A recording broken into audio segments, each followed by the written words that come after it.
uravuze ko utanguje ibikoresho vy'ibihumbi 70 kandi atari ivy'iwanje, kandi atari ivy'iwawe. donc natanguje umutahe w'umukiriya, donc yabonye ndabishoboye, hama naciye ndamubwira reka ungurire materiel kuko na materiel mfise, gura ayo matara, utu tuampuru ukeneye, n'izi nsinga nyene za rouge, izi za côte à côte, kugira ngo habone gusa kuko yabikoreye muhira, kugira ngo habone, hama ntuza kumpemba, je nza gusigarana ivyo bikoresho.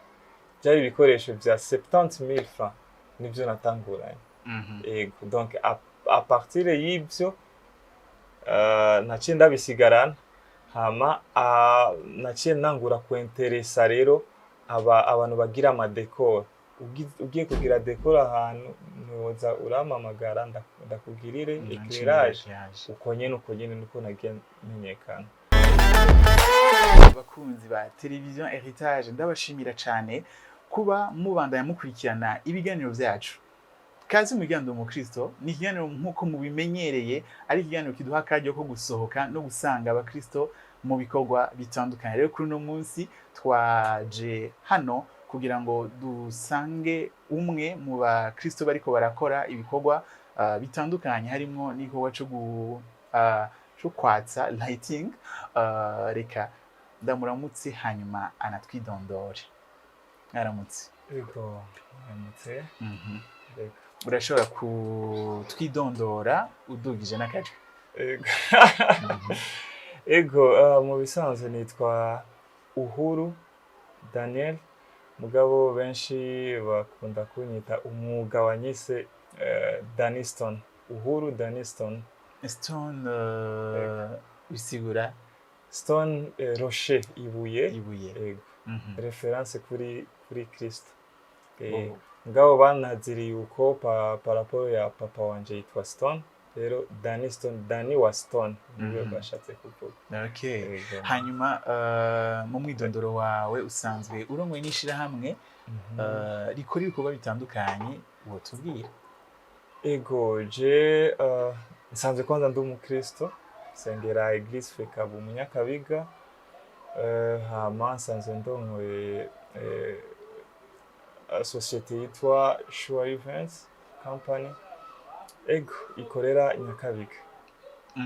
Iyo societe ikora ibiki neza na neza? Iyo societe ikora ibijanye na décoration mu ma événement, donc en briefing ni societe ikora ibijanye na événementiel, donc mu ma angle rero atandukanye, hariyo décoration, hariyo éclairage complet canke lighting, harimo iyo sonorisation, hakaba harimo na organisation y'imanza. Urashobora kuduha imanza yawe tukagufasha kuyorganiza. Ego, hakaba harimo rero na photo video. Ego. Hama karibu cyane, nuko bimeze. Uri umukristo akora ibikorwa bitandukanye, ariko reka dufate kimwe kijanye na lighting. Mbega nk'abantu badatahura byinshi cyane kuri uwo mwuga, ubabwira ko umeze gute? Uwo mwuga uraryoshe, umeze neza, ni umwuga twe dukora service ya location ya materiel ya lighting. Donc ufise urubanza ugakenera umuco mu rubanza rwawe, hari umuco uri simple nyene usanzwe, n'undi muco uri decorative. Urumva umuco nyene wongereza uburyohe kuri decor iba iri muri urwo rubanza. Rero nakazi keza, hama icyo nobivuga ko nuko bisaba umwete, bisaba ubandanye mvuge gute kongereza ubumenyi. Reka imbere yo gushika ngaho ubanza utubwire watanguye ibijanye na lighting gute, wavyisanze mu gute? Okay, nabitanguye avant yuko mvuga kwanza Sure Events yoyo nayitanguye 2017. Mugabo kwanza imbere yuko nangura ibi inye nari umu volontaire, assistant volontaire wa mutama wanje asanzwe ari umu electricien. Ego nagenda kumufasha mu biraka vyiwe, mu kazi kiwe, ama contrafise tusa, nagenda kumufasha amaye sawa atamaye sawa, nkaba ndubuye nyene ubwenge. Apart ivyo sanzwe ndumuntu nyene w'umu bricoleur, donc ikintu muri domaine artistique technique ndakunda gukora nyene nkoresheje amaboko, muri izo angle technique. Hama rero apart ivyo, avant yuko donc muri ivyo bihe turiko turakorana na Mutama, nagiye ndaronka rero uturaka, umuntu agaprize kiwe kagize ikibazo, Dani ngumfashe akama 5 canke 2, uko nyene nkagenda ndamenyekana muri kote ya electricity, mu mazu, ibintu nk'ivyo. Umuntu agafrigo kiwe kagize ikibazo, Dani niwo ndangira umuntu, niwo gira iki, sinzi imba ari ventilateur yagize ikibazo, ibintu nk'ivyo.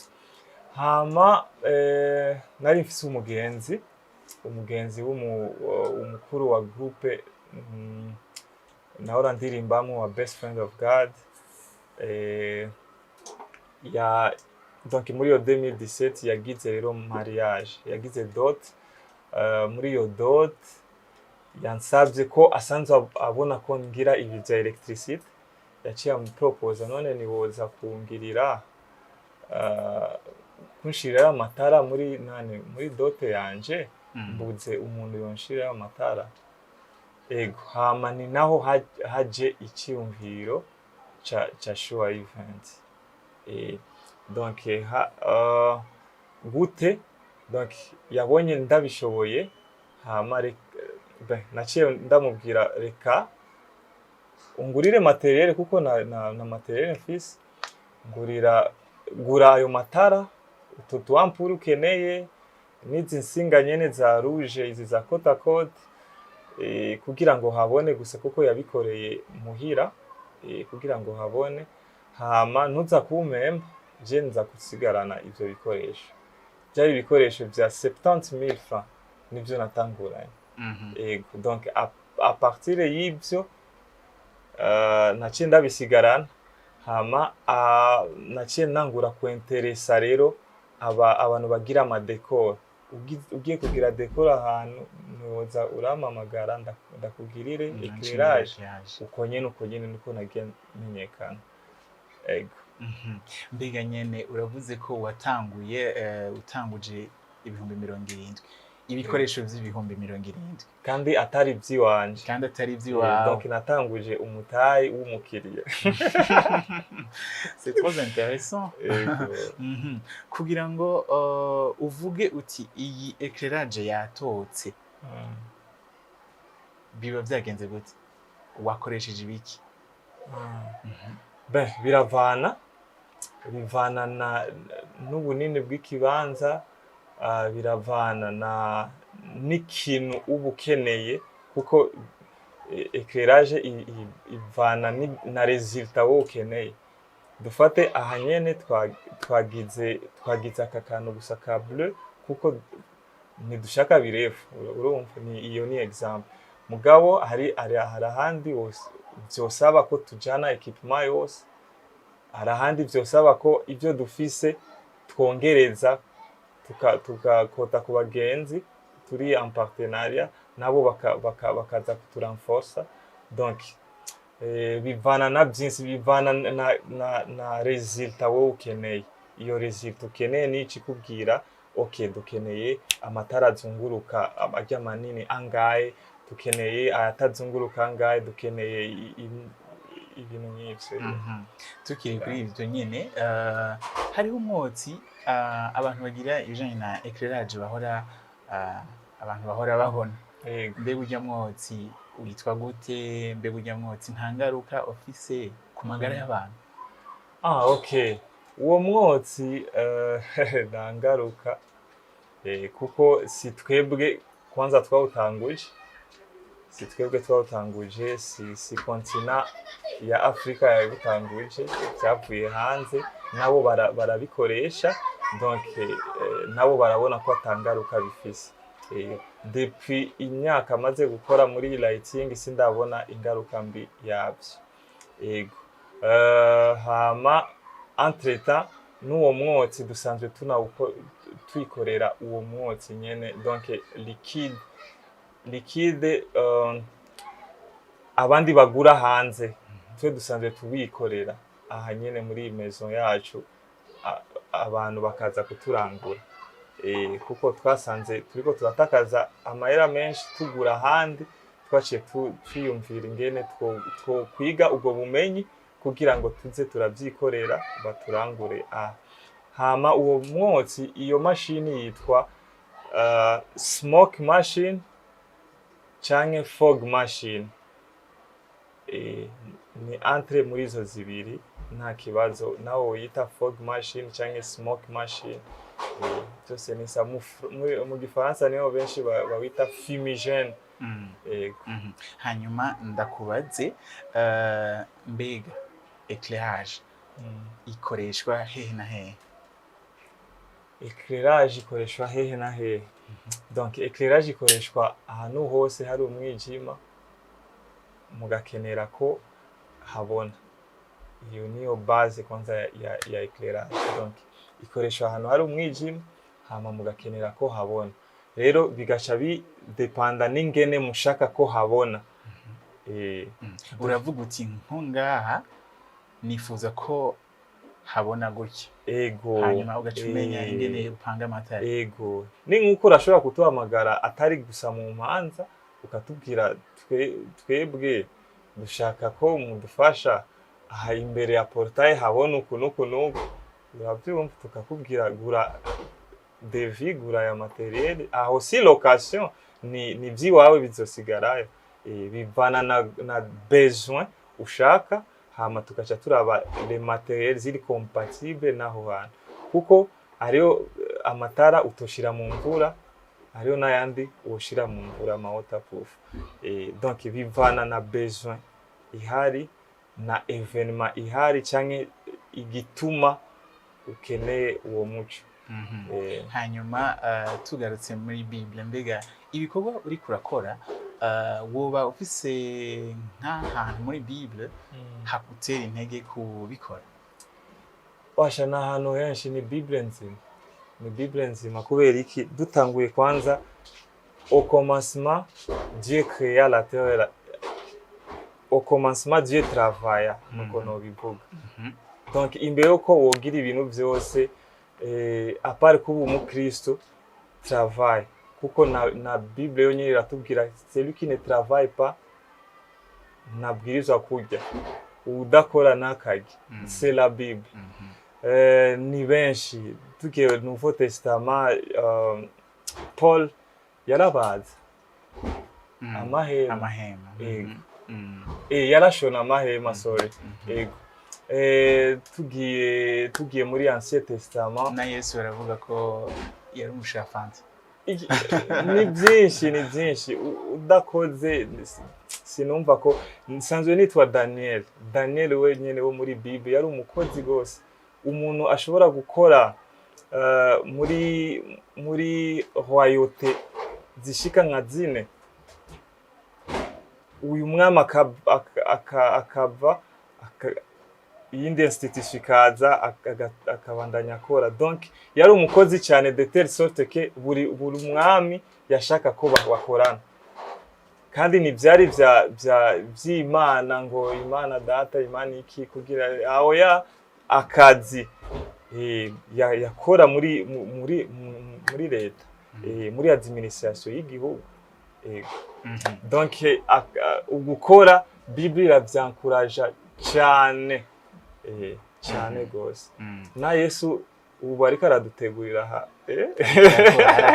Arashakora. Turakora nanje ndakora. Vraiment ugukora je ndavyankuraja sana kubera Bible ivyankuraja kundusha. Ego. dusozera ikiganiro. mugabo entre temps Mhm. turi aho nyene mu byo gukora mu bisanzwe nsanzwe ndongoye na association yitwa Afro Talent Club. Iyo association ifasha les jeunes kudekuvra potentialité bafise, hama bamaze kwidekuvra tukabafasha gukoresha izo mpano zabo.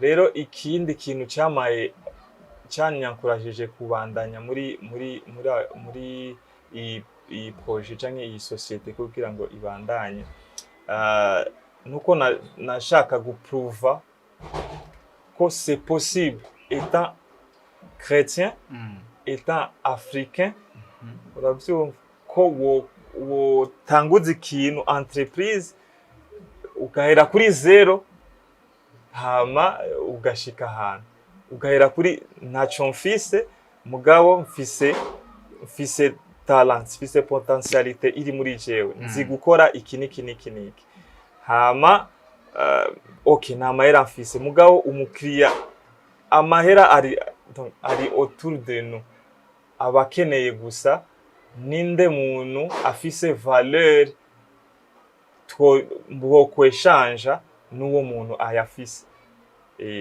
Rero ufise ikintu ca valeur mwokweshanja n'uwo muntu, je mfise service wo ufise amahera.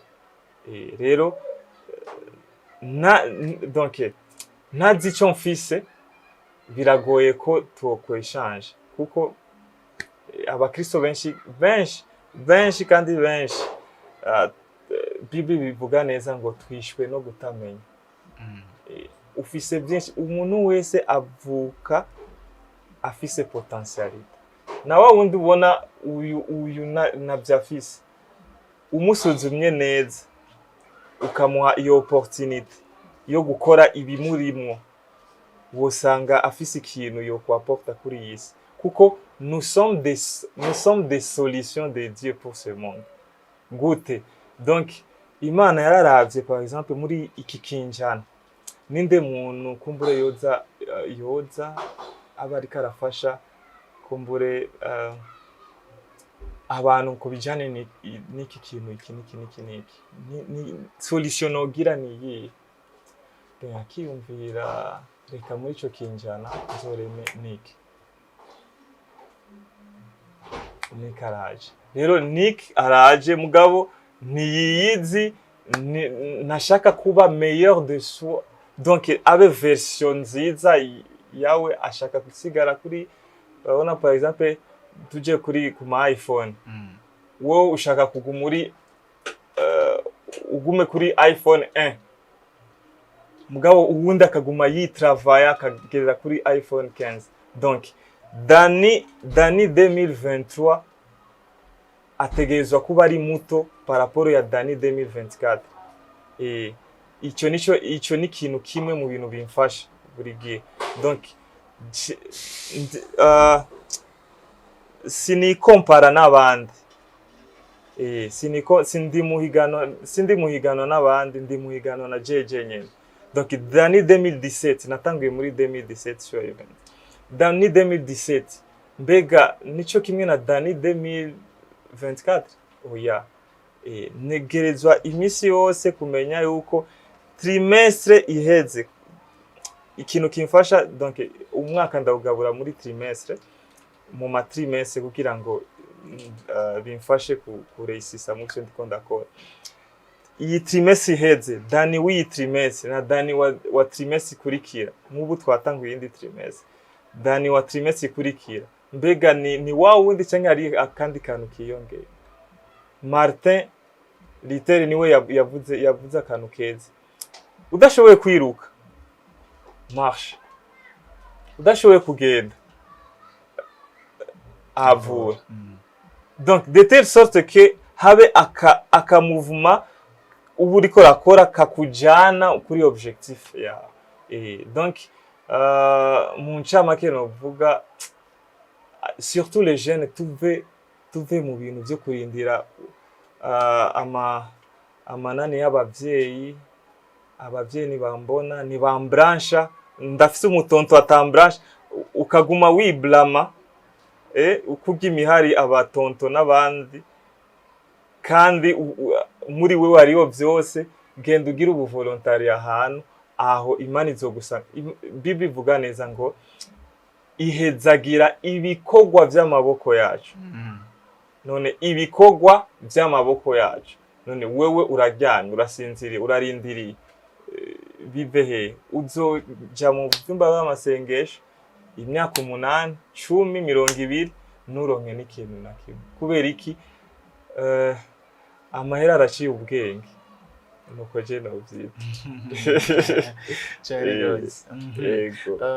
turangize mbega intambamyi kwanza hari intambamyi woba umaze guhura wavuze ko watangurira urugendo kuva muri 2017 no munsi nta kintu iraheze intambamyi nyamukuru woba uhura nazo nizeye okay les défis ama défis umuntu ahura nazo n'ama défis menshi défi ya mbere nuko par exemple uhura n'abantu abakiriya bagusaba ibintu byinshi utarageraho ugaca wiyaranje kugira ngo ubironke wewe naho wowe utajyamo ukajya kwanza izina kuko iryo zina numutayi uzoguha ibindeje ivyo nivyo nakoreye ko cyane muri we yuko urabona ko natanguje tujya udutara tujya twa jaune kuri ayo 70,000 tujya twa jaune twa wisa mu boutique hama nkagenda ndabwira abantu bakora ama decor bamamagaye ico ntafise par exemple dukeneye na projecteur zibiri ibiki sindagira projecteur okay nta kibazo nkamubwira ibeyi ryo kuza gukota mugabo akabazi ko je ndabifise uravyumva abantu dukolabora nabo hama nkayamushira uwo akayarya we ntiwunguke mugabo ngasiga nkunguka izina kuko kuinvestisa biri kwinshi urashobora kuinvestisa mu izina ryawe kikagenda riraduga kuko izina riduze rizana inoti urashobora kuinvestisa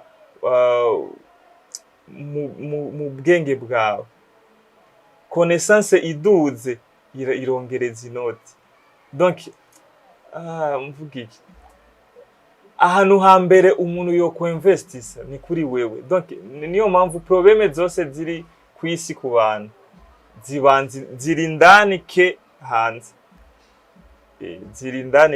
mugabo twebwe ugize ikibazo canke ukeneye ikintu ubanza kwanza kurondera hanze ngo ni bande bariko baramvuga winaze gusa gato ngo bariko baramvuga canke ugize akabazo gusa gato abarozi abafumu ngo ndafise umutante ari umufumu cyane umengo niwe kubera kubera iki bakwirukanye ku kazi umenga ni wa mutante kumbe ni wewe udafise competence y'ibijanye n'ivyo ivy'akazi kawe none no guhinota udafise competence nk'umuntu ameze gutyo umuhanura iki umuntu ameze gute okay ikintu no hanura umuntu ameze nkuko nuguha valeur ikimurimo kwanza Imana yagushizemo ikintu gikomeye kizogutunga ubuzima bwawe bwose ingabire hama ukareka kugiha valeur ntukibungabunge kumbura urazi kugifise mugabo ntukibungabunga novuga gute nugihanagura nugisongora nta kimukire ko gusuko nyene muri wewe nta bundi bwenge urondera ahandi kuko ubu isi rikiriruka urashobora urabona ko natanguye na tujya dutara kumbure muri kijya gihe nizo manza uto dutara nito twari bakora ico gihe twa minimum uravyumva mugabo ubu utwo dutara no mwibutike tusigaye tubura donc ari ibindi bintu tugezeko rero ugumanye iyo mentalite ngo nzi par exemple umuntu azi gitari nzi gitari ukacugumana ivyo nyene bakwigishije ukareka kuza urikarisha uzopfuko hama inoti yanje kugira ngo ndayisohore ndayiguhe utegezwa kuba uri kugihe kuko iyo noti nayo iri kugihe iri kuri taux de change y'ikigihe rero niwombwira ngo ndaguhe inoti yanje nawe utari kugihe donc twikaze twongereze ubwenge turamplise indani muri twebwe ube wuzure ari abakristo benshi badasoma n'amarivre aziko ahejeje gusoma verset biblique biba biheze ego c'est bon biba biheze mugabo ari abandi baciye mu yandi ma experience y'ubuzima yiyo domaine yawe surtout ari ibintu bibi vuga en general ariyo nibindi abandi bantu bamaze gucamo muri iyo domaine yawe bisome vyige rondera ubumenyi ni kubera iki bimeze uku kubera iki no kora iki kugira ngo ngera ahandi hantu